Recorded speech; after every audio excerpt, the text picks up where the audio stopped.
नमस्कार दोस्तों, एक बार फिर से आपका स्वागत है मेरे इस यूट्यूब चैनल में जिसका नाम है रेलवे एस्पिरेंट। दोस्तों, आज की इस वीडियो में मैं आपको बताऊंगा क्या रेलवे ने ग्रुप डी के एग्ज़ाम डेट से संबंधित किसी भी प्रकार के ऑफिशियल नोटिफिकेशन जारी की है या फिर नहीं की है। दोस्तों, सच कहूँ तो रेलवे ने अभी तक एक सिंगल नोटिफिकेशन जारी नहीं की है एग्ज़ाम डेट से संबंधित। दोस्तों, मैं आपको बता दूँ, लेकिन जो व्यक्ति तैयारी कर रहा है ग्रुप डी की वो करते रहे, अगर वह कम एज का है तो, है ना। जैसे कि मैं अपना एज बता रहा हूँ आपको, मेरी एज है 25 ईयर और अब तो तैयारी छोड़ दी है मैंने, प्राइवेट जॉब स्टार्ट कर दी है। क्योंकि तो जो छोटे उम्र के हैं, जो अभी 20 साल 21 साल के हैं और ख़ासकर जिनके घर में दबाव नहीं है, जिनकी परिस्थितियाँ अच्छी हैं, वह तैयारी करते रहें, वह तैयारी ना छोड़ें। देखिए, ऐसा है कि कंपटीशन भी कम हो गया है, क्योंकि हम जैसे जो लोग हैं, जो मेहनत किए थे, अच्छे से पढ़े थे और बहुत टाइम तक पढ़े थे, 100% सिलेबस कवर कर चुके थे, ज़्यादा से ज़्यादा मॉक टेस्ट दिए थे। अब मैं अपनी खुद की बात कर रहा हूँ, अड्डा 247 में और ये जो हमारा टेस्ट बुक, इन दोनों में मैंने इतने टेस्ट दिए थे जो 350 रुपये का जो आता है पूरा ईयरली टेस्ट बुक का जो पैकेज, उसमें 450 का जो अड्डा 27 वाला जो आता है 247, उसमें सभी मैंने टेस्ट दिए थे, है ना। ये मैं खुद की बात कह रहा हूँ, लेकिन अब तैयारी छोड़ दिया है। तो पर्सनल मैं अपनी बात बता रहा हूँ, मैं छोड़ा हूँ तो मुझे तो ऐसा लग रहा है कि एक सीट और छूट गई, क्योंकि मेरी जितनी तैयारी थी उस हिसाब से तो मैं निकाल लेता, लेकिन अब एज हो गया है, उम्र बहुत ज़्यादा बढ़ गया है।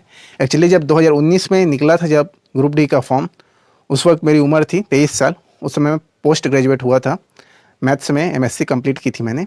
और चूँकि हमारे राज्य में वैकेंसी निकलना बंद हो गई थी, तो मैं तैयारी करने लगा सेंट्रल की वैकेंसी की।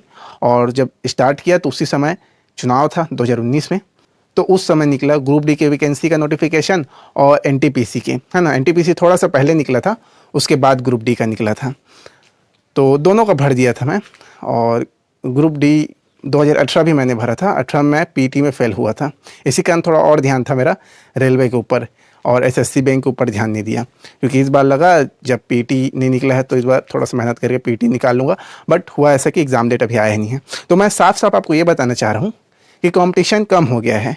यदि आप कम उम्र के हैं, जैसे कि जब आपने फॉर्म भरा रहा होगा तो आप 18 साल या 19 साल के रहे होंगे, तो अब आपकी उम्र 21-22 साल होगी।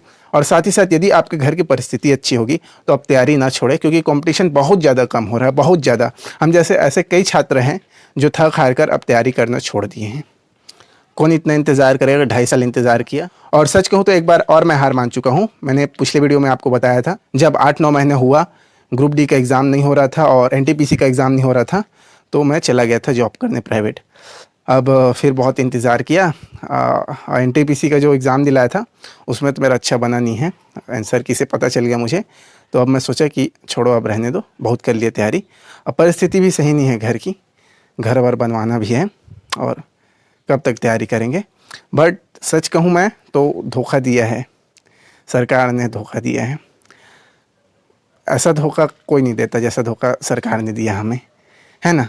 कि 2019 का जब आया, है ना, चुनाव आया, तो बम्पर वैकेंसी निकाली, 1 लाख पोस्ट निकाल दिए ग्रुप डी में, 35,000 पोस्ट निकाल दिए एनटीपीसी में, है ना। और जब एग्ज़ाम लेने की बारी आई तो कोई एग्ज़ाम नहीं लिया गया, है ना। इससे अच्छा अगर एसएससी की तैयारी करता, या फिर अब मैं देख रहा हूँ कि अब आ रहा है वैकेंसी निकल रहा है मेरे राज्य में, उसी टाइम से अगर मैं राज्य की किसी भी वैकेंसी के लिए तैयारी करता, चाहे पटवारी के लिए करता, आरआई के लिए करता, फूड इंस्पेक्टर या फिर पुलिस की तैयारी क्यों ना करता, तो ज़्यादा अच्छा रहता मेरे लिए। मैं पुलिस की तैयारी सिर्फ और सिर्फ इसलिए नहीं किया क्योंकि फिज़िकल मेरा थोड़ा कमज़ोर था। ग्रुप डी में जब मैं 1000 मीटर नहीं दौड़ पाया, 1 किलोमीटर नहीं दौड़ पाया, तो मैं ये 1600 मीटर कहाँ दौड़ पाऊँगा पुलिस का करके, मैं पुलिस की तैयारी नहीं किया। और एसएससी में थोड़ा सा मेरा इंग्लिश कमज़ोर है। और ये भी बात थी रेलवे की तैयारी करने में कि उसमें इंग्लिश नहीं आता, इसलिए रेलवे की तैयारी पे ज़्यादा ध्यान दिया, ज़्यादा फोकस दिया। पर मुझे पता नहीं था ऐसा धोखा मिलेगा। बस मैं घुमा फिरा के बात नहीं करना चाहता, मैं बात यही करना चाहता हूँ आपसे कि यदि आप कम एज के हो, परिस्थिति अच्छी है आपकी, तो आप तैयारी करो, तैयारी मत छोड़ो। क्योंकि वैकेंसी बहुत ज़्यादा है, बहुत ज़्यादा वैकेंसी है ग्रुप डी के लिए, और जो कंपटीशन है वह बिल्कुल कम हो गया है। अब प्राइवेट जॉब स्टार्ट किया हूँ मैं, है ना। अकाउंटेंट का जॉब पहले भी करता था, अब भी करूँगा। जब पहले तैयारी छोड़ के गया था मैं, उस टाइम भी अकाउंटेंट का ही जॉब स्टार्ट किया था और अब भी अकाउंटेंट का ही जॉब स्टार्ट करूँगा। लेकिन मन में ये है कि ये जो मेरा यूट्यूब चैनल है उसे बंद नहीं करूँगा। जैसे कि एग्ज़ाम का नोटिफिकेशन आएगा या एडमिट कार्ड के बारे में कुछ भी नोटिफिकेशन आएगी, उसके लिए मैं आपको अपडेट देते रहूँगा। और साथ ही जितना भी मैं पढ़ा, जैसे कि पिछले वीडियो में मैंने आपको बताया था कितने सारे नोट्स हैं मेरे, ये इस बुक से मैं तैयारी किया हूँ। इस बुक का जो मॉक टेस्ट है वो देता था मैं, है ना।